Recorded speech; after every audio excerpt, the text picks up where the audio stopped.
Mahogany franchise, this slate of film is founded on bringing authentic stories to life through the unique lens of African American women.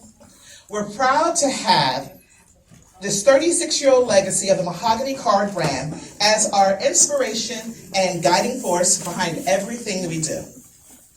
This film is a true depiction of our goal that tells stories that are true to Hallmark Media's vision, that make people feel good and embrace the many emotions of love, trust, hope, and the pursuit of our dreams. I can't wait for you guys to enjoy the Mahogany magic in just a few minutes. But before we get started, I want to deeply thank our director, Roger Bobb, who's right over there, our creative producer, Sylvia Mathis, who can't be with us, and all the other creatives that contributed to this project, including our small but mighty Team Mahogany. I'd also like to acknowledge the entire Pan-African Film Festival team for giving us this incredible opportunity to bring this film to the big screen. Your 30-plus year commitment to elevating and showcasing Black stories in film, art, and creative expression in all its shapes and forms is beyond commendable. We're so thankful to be such a small part of this extraordinary festival. Now, without further ado, let's give it up for our incredibly talented cast who worked so hard and helped us make such a memorable film. First, we have a fantastic actress and a woman I am deeply grateful to call friend, Miss Andrea Lewis.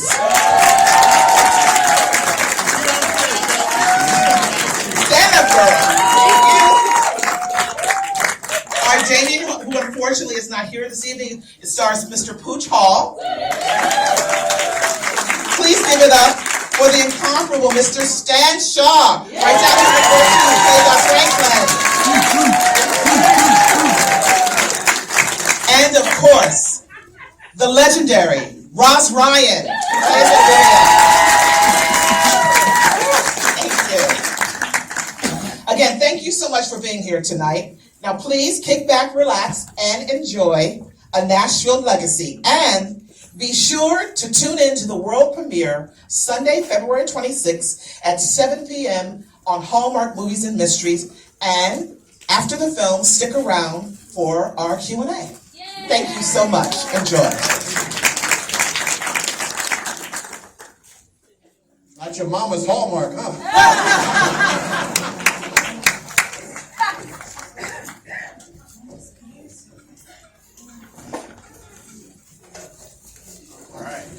All right. Hello, everyone. Welcome to the Q&A for this amazing film. First of all, did you guys enjoy it? Round of applause.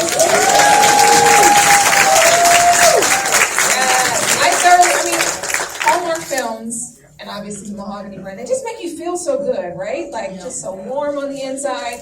So we are going to jump into the questions, but first I just want to introduce everyone on the panel and myself. Hi, I'm Jasmine Simpkins. I am a host TV critic and a reporter on KTLA and HipHollywood.com, and I'm so excited to be able to moderate this conversation around what has been an extraordinary film that I so enjoyed, and I want to get into it. And on our panel, who we are going to speak to today is the one and only Toni Judkins, who is the SVP. Yes, you.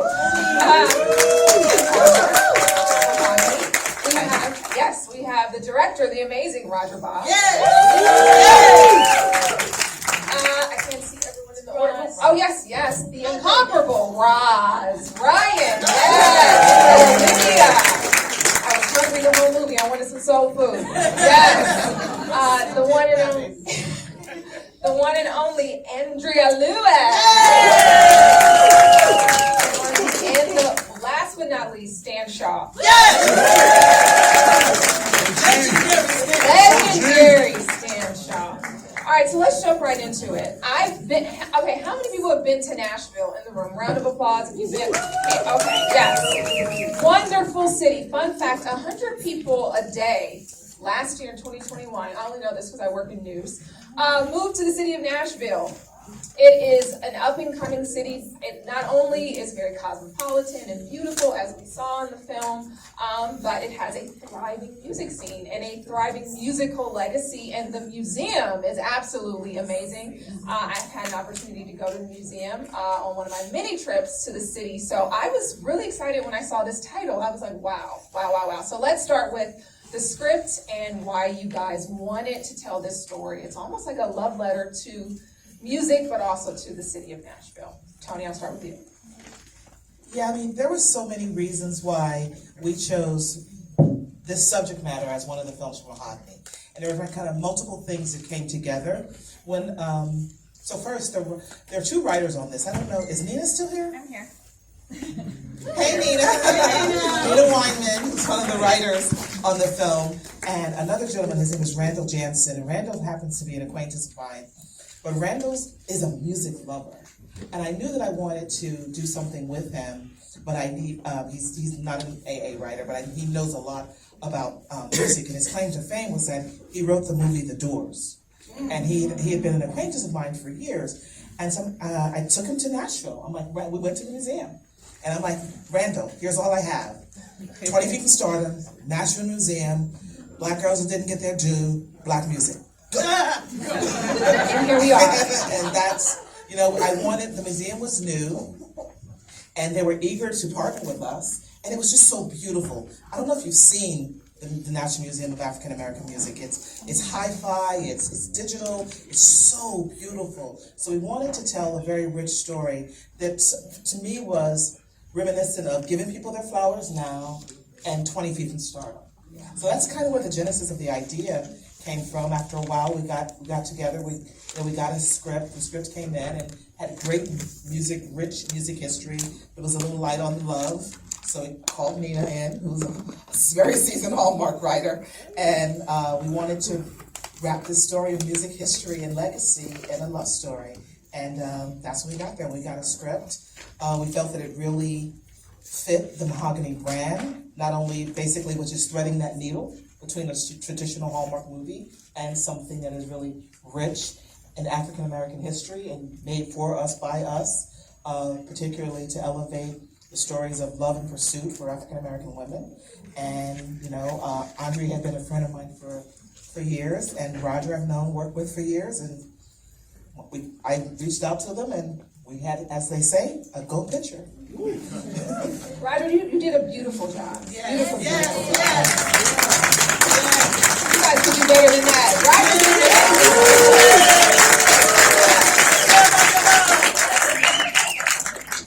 why did you say yes to directing this film, and what did you love most about shooting in Nashville and telling this story?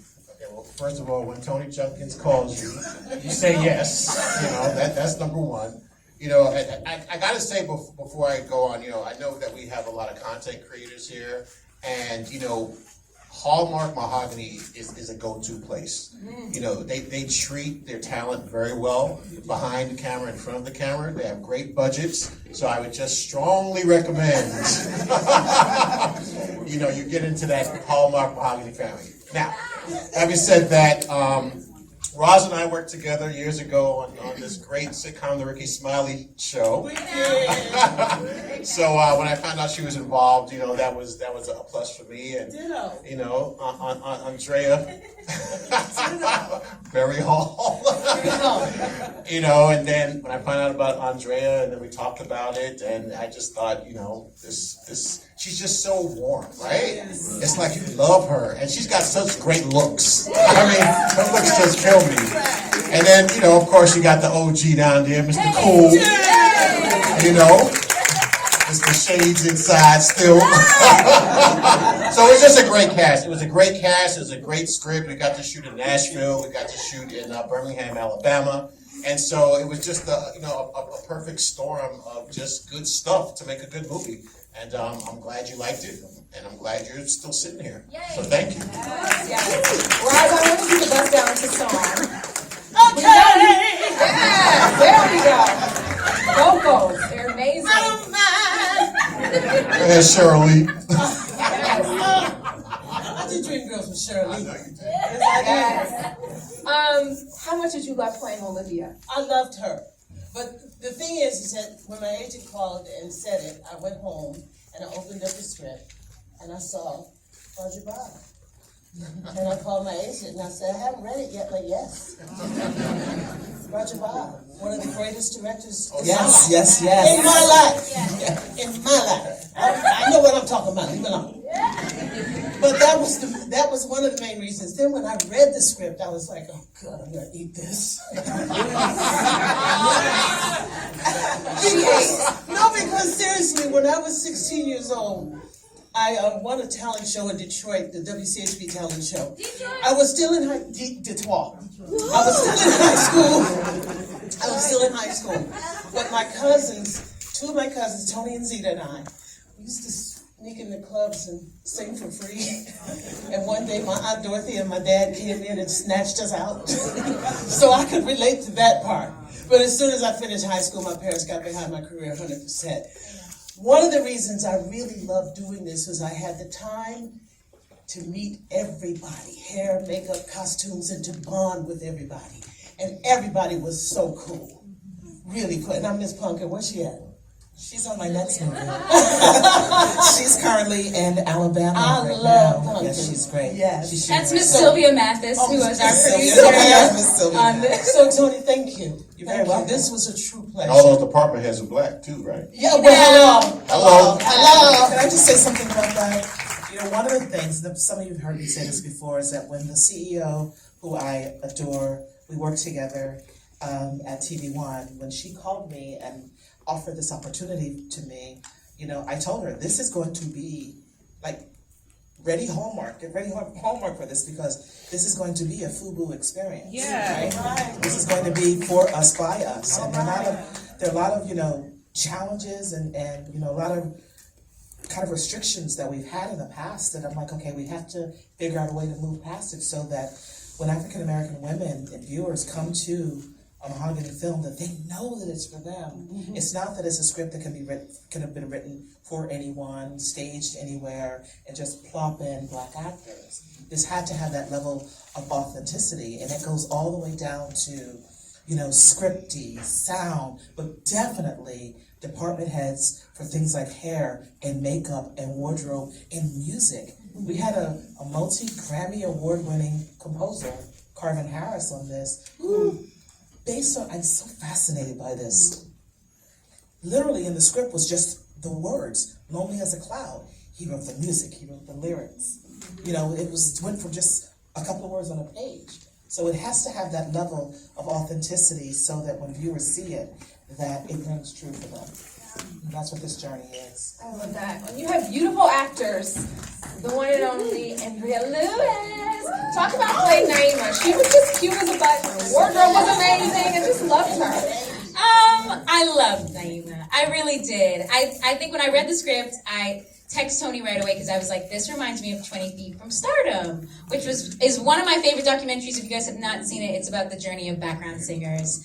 And it also made me feel like I thought about my own grandmother, who's a fascinating woman and has like just done everything she's ever wanted in her life. So I can't even imagine if she had a dream that I found out didn't actually happen, just how it would make me feel. And so seeing Naima's journey, I could immediately relate to it.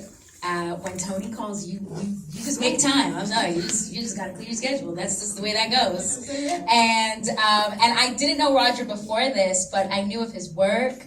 And in this process, I told him a million times, I genuinely loved working with Roger. I think he's an incredible director. And I just got his style, and it worked for me. She was talking nonstop. So, you know, it worked for me. It was great. I thought it was a great experience. I loved it. Stan, you feel like you're still in character right now. Like you are a cool cat. You are frankly very well right now. Cool. So cool. Was it hard playing him, or you could just, you know, just do your thing? It was a stretch. No, and my sunglasses are prescription. If I take them off, everything would be a blur. I had a great time playing this role. I just finished playing a crazy guy on Family Business. And when my manager called me, I said, I don't have to play crazy again, do I? And I read the script, and I love working with Roger. He's a true gentleman and a visionary, and that's a rare combination in this industry. The cast, they were fantastic. They are fantastic, and there was no ego involved. We all decided to let the film be the picture, and we were all the frame. And we wanted to bring you the best entertainment that we could and have it at a value. It's rare. I told some people that, the company itself, being all chocolate, which we are, was my, it reminded me of when I was filming Roots. And the people involved in Roots were just amazing in terms of being a family and wanting to get things right. And on this set, we were all a family and we wanted to get things right. There was no cat fights, there was no ego, there was no, this is my line, that's my line, that's my room, this is my that. If they got one, I want one. Why you get him two, you gave me two. It was just majesty being a part of this production. And I embraced the part of being the dad, because I have two sons. My son is here, Sakaya. He also plays my son in the family business. So I relish that part. And when I said to my son in the film, I love you, boy, I tell him that every day. Because I wanted to establish, even though I didn't agree with him, when he walked away, I wanted him to know, no matter what we do and how we disagree, I love you, and that has nothing to do with a personal thing. It was a teaching and learning factor, which I taught him and he also taught me. And when you give and take in a family, everybody grows from that. And I love that I got to share that on screen so people could see and feel that with disagreeing, because a lot of fathers will raise their kids one way and think that's the correct way. And when they have a challenge from their sons or daughters, they feel like they have to top them or be one above them because I'm daddy and what I say is all this, da, da, da, da, da. And that's not the way to be a part of a family. So I embraced the fact that he was inclusive and humble enough to listen and take it. And that's what drew me to the role.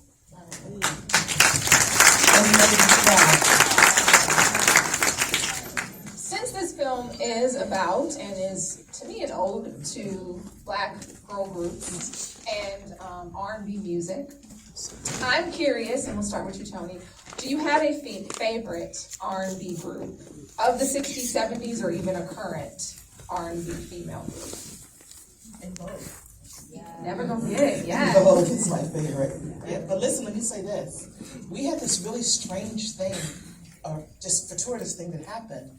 A consulting producer in the project, his name is Phil Thornton, who's big in the gospel, he lives in Nashville, and he was a consultant on this. When I told him I wanted to do this in Nashville, he's like, I know the perfect group.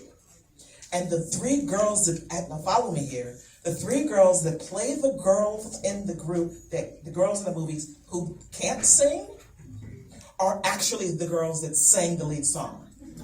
Their names are Shandellas. They're out of Nashville, and we met them in Nashville. We went to lunch, and we're like, can you guys sing the original song, and then turn around and play girls who can't sing?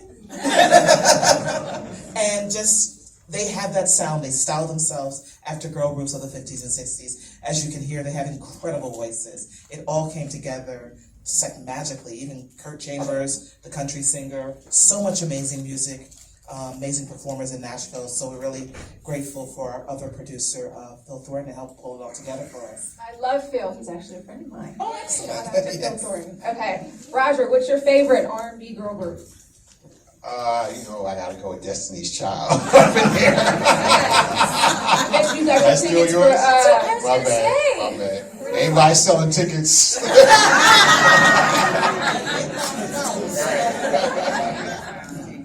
Roz, Yes, darling. who is your favorite R&B girl group? From back in the day or right now? Or right now, either. Either one. Back in the day. Ever. That's gonna be big. That's a good answer. Good answer, Bob. Only those children who sing the paint off the wall. This is hard. Am I supposed to say somebody different? Everybody said really good groups. And Bobb, SWV, Destiny's Child. I was gonna say Destiny's Child. Honestly though, my parents played when I was a little girl. They played the Supremes like all the time. So I really grew up listening to the Supremes, and so they probably are my favorite girl group, I would say. I love this. All right, Stan. Don't ask my neighbor.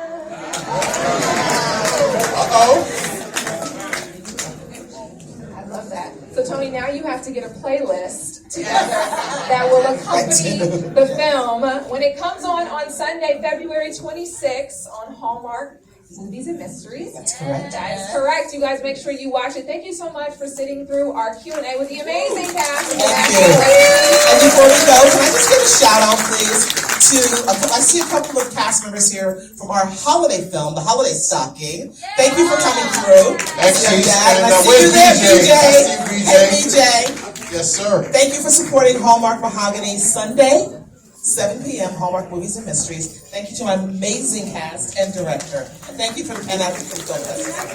Thank you.